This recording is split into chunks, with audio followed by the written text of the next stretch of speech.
that in order to succeed spectacularly, you need to be willing to fail spectacularly. So in this case, he needed to be willing to die to achieve his goals. I don't advocate going that far,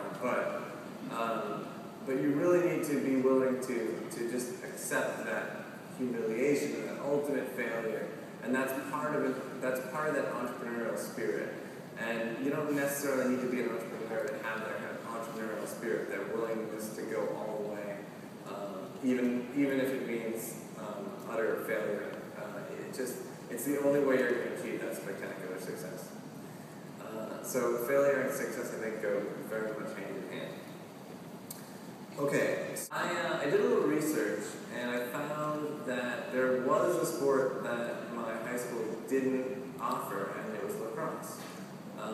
And so I asked the administration if I can find enough boys and a coach, can I start a boys lacrosse team at the high school? And they were like, yeah, sure, if you can do that, fine. And I was able to do it. So what I ended up doing was creating a team, which was called the club team at first, and I ended up being really good at lacrosse. My reasoning was, if everyone was clueless about how to play lacrosse, then it was a level playing field, so to speak, and I was totally comfortable playing it, and I was actually ended up being good at it. And just like I was chief of the Blackfoot Indian tribe, they elected me captain of the lacrosse team. So I got exactly what I wanted to do, which was get on a sports team. And two things did occur to me later. One, I probably could have just learned the rules of one of the other sports.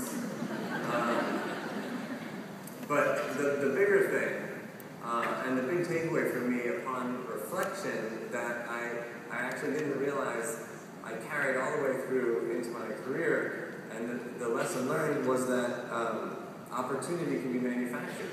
So a lot of people, you think about the definition of opportunity. It's a set of circumstances that come together at the right time, and then you sort of pounce on them. But those circumstances can be arranged by you so that you can pounce on them.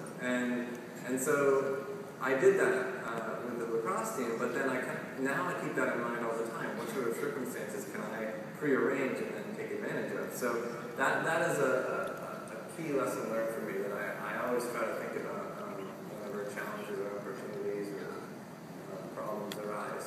So I quit Google and I followed him to this startup called Odeo. And the startup was based on an idea that we had on a car ride home one night where I won't get into the technical specifics, but I thought these new things called iPods were coming out, and I had this idea for ways that people could create their own radio programs and send them along to iPods. And it was called podcasting, and we decided to make a podcasting company. And so we did. It was called Odeo, and we didn't like doing podcasting. We thought it was we got shy around a microphone, and it turns out making good audio is hard. You have to edit it and do a good job. And some geek rambling in his basement for an hour and a half is terrible to listen to. So we were making this company, but it wasn't really going far. It wasn't doing anything. It taught me a lesson that you really have to be emotionally invested in what you're doing in order for it to succeed. Evan, to his credit, had this brilliant idea to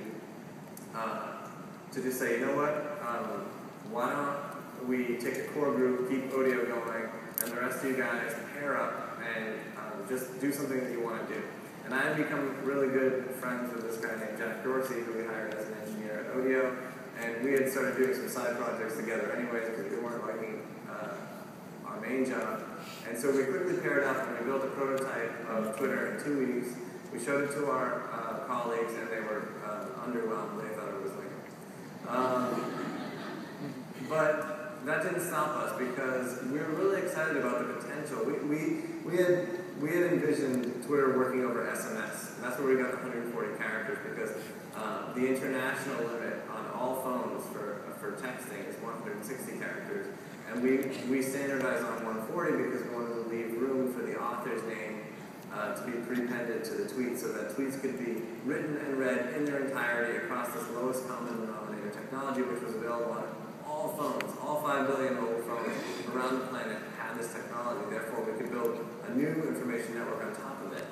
And then we added the web, which made it an even wider global, or the concept of a wider global use. And everyone just thought it was a terrible idea. And what happened was, very early on, fun things happened. Like one early prototype, during the prototyping phase, my wife and I decided to buy this tiny little house in Berkeley, and I had watched enough Bob Vila in this old house as a kid to think that I could do some home improvement. And I knew that if you ripped up all the wall-to-wall carpeting, you would expose the beautiful wood underneath. There was no beautiful wood, but I was halfway through, and I was sweating, it was a heat wave, and my phone buzzed in my pocket, and it was Evan. And his tweet said, "Sipping Pinot Noir after a massage in Napa Valley." And I thought to myself, oh my God, the incongruence of these two things is making me laugh. So I was laughing out loud. And I thought to myself, I'm having joy. I'm filled with joy working on this thing. The main critique of Twitter at the time was Twitter is not useful, to which Evan replied, well, neither is ice cream. Should we ban ice cream and all joy? And so that's what kept us going, and it really resonated, because what happened later on was we went to this, the real watershed moment, aside from this fun stuff, the real watershed moment was there was 25,000, maybe 50,000 early adopters on Twitter, mostly Bay Area views. We went to this thing called South by Southwest, this festival in Austin, Texas. First part of it is for I want to go to that. And we went to that, and there was a guy at a bar, and he tweeted out, this place is too crowded for networking, we're going to go to this other quiet place. And in the 8 minutes it took me to walk over there, the place was filled to capacity, and there was a line out the door, so it was playing totally backfired. But what it made me realize was, oh my God, in 8 minutes, all of these people convened in this one area. It made me think about a flock of birds, the idea of a flock of birds moving around an object in flight. It looks so choreographed and so complicated, and yet it's not. It's rudimentary information being exchanged among individuals in real time that allows the many to suddenly become one and then become many again. And while it's prevalent in nature, I couldn't think of any technology that allowed for this in humanity. And that's when the hair stood up on the back of my neck and I realized we had invented a new information network, a new form of communication. We went back 2 days later and actually formed Twitter Incorporated. And from that point on, we started getting mentioned almost with every big event that started happening around the world. So when I was a kid, I thought that being a good person was something that you were just supposed to do. So if someone was outside of a store collecting money to help alleviate poverty in some area, you were just supposed to give them what you had, because that was part of being a person. And I never thought that anyone was measuring whether or not that behavior was having any kind of impact. In fact, I thought the opposite. I thought that it was an unsolvable problem, and that you were just supposed to give to it, and it was never get fixed. And it was just part of being a person. And then I started working with a bunch of different organizations, but one in particular that really highlighted something for me, and that was Product Red. The people at Product Red told me about this program that they have, where they give out these retroviral pills for people who have HIV in Africa. And when you take these pills for about 3 months, you go from basically death's door to healthy and vibrant again. It's amazing. And this is an image, actually, of an 11-month-old girl, basically the same age as my boy. And this is her 90 days after being treated with the pills, which are like 40 cents a day. And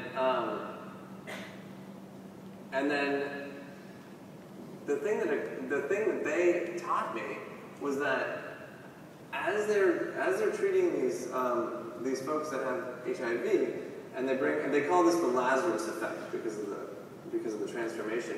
And what happens is more than just one individual becoming healthy. What happens is kids go back to school, Moms and dads go back to work, or being moms, teachers go back to work, and an entire geoeconomic area gets stabilized. And then they go on to the next unstable area, and they start treating it, and so on and so forth. And it actually has a real measurable impact on a large swath across a large swath of people. And that's when I realized, oh, and by the way, this is the same girl now. She's 5 years old, she's still a healthy kid. And it just sort of took me from being a kid and thinking you were just supposed to do stuff to realizing that there is compound impact in altruism, just like there's compound interest in a bank account. Like, if you put 40 bucks in when you're, 8 years old, if you put that into a bank account that's compound interest monthly, you'll have $40 million when you're 40. You can have a great midlife crisis. So the idea that so many people have the wrong idea about philanthropy or about giving back. They think that they have to wait until they're comfortable and in order to be able to sort of throw money at a problem. But the opposite is true. The earlier you get involved helping people, whether it's through volunteering your time or giving a little bit of money to things, the more impact you're going to end up having over time. And I think this is particularly true nowadays with companies and organizations when they attach themselves to meaningful causes and meaningful causes around the world. They tell an increasingly savvy consumer that they care about something, and that consumer then chooses that product because they want to choose something that's meaningful and impactful, and they want to know that they're doing something meaningful in the world simply by making that choice. So I actually think that philanthropy is the future of marketing, and that we'll see budgets moving towards doing good things. At least 75% of the budget, save 25% to make a whole big deal about how you did that great thing. But nevertheless, I think that we're going to see that because it's about storytelling and it's about people and it's about doing meaningful, impactful things in the world. So that was a huge lesson learned for me, and at Twitter we actually hired a corporate social responsibility person 3 years before we hired our first salesperson. So we decided that we would build that into the very culture of the company. Okay, so I want to leave time for Q&A. I don't know how we're doing, but I want to leave plenty of time for Q&A. So now I want to sort of talk about what's next. When the biggest search engine company in the world, the biggest social network company in the world, and Twitter are all saying we are going to connect all 7 billion people in the world to each other and to unlimited amounts of information, I say, I believe you.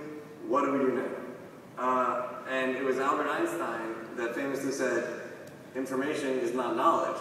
So just having access to unlimited information is not necessarily going to make us smarter or going to allow us to do anything more important. What we have to do is we have to be able to understand that information, comprehend that information. We need to, when we go on the web, that time spent on the web needs to be spent looking at relevant information that can help us make better choices and do more important things. There's sort of a next phase of the internet where the first phase was all about, okay, let's build the democratization of information. Great. Now, how do we get information to transmute into understanding and then into action? It's sort of an alchemical equation.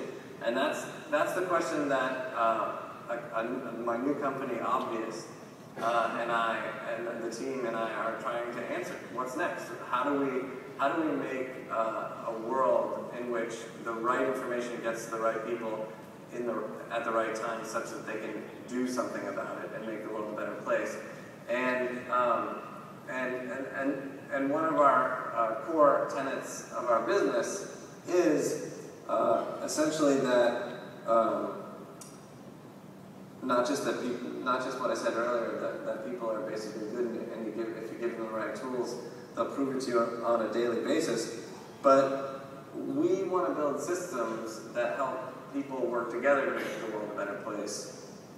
And essentially what we want to do is help to redefine the success metrics of capitalism such that they include three things: financial success, good impact, impactful success, and also joy. And I think that the new definition of success should be these three things, or at least we should aspire to those three things. And if we do that, I think we're going to have not just a better world to live in, but we're all going to have more fun, and work isn't going to be work, it's going to be play. So thank you very much for your time, and let's look forward to tomorrow.